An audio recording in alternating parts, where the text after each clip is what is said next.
Hello mga Marites, ayan magandang umaga. Ayan, birthday ko nga kahapon at ayan guys, nagyaya yung anak ko na kumain kami sa labas and then kumain kami sa buffet na to. Ayan, maganda po yung place guys. And yung foods guys, masarap yung food. Wala akong masabi sa food. So walang sarap niya guys.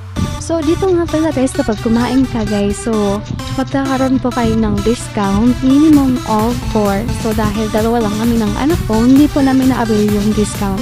And dito nga guys, kapag ka occasionally like birthday, ayan tayo nga birthday ko kahapon, dito nga kantahan po nila, kaso dalawa lang po siguro kami ng anak ko, kaya hindi po kami kinantahan. Hindi po ako kinantahan.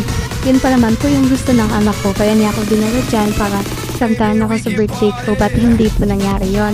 Pero yung sa kabila pong table, yan may kasabay. Actually guys, may kasabayan ako kahapon na my birthday din.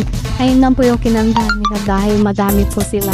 But anyway, okay naman po yung foods. Ayan, nabusog ako and marami akong nakain. And meron naman po kaming natira na konti lang naman. Hindi naman sobrang dami. So, yun na nga guys. Thank you sa panonood.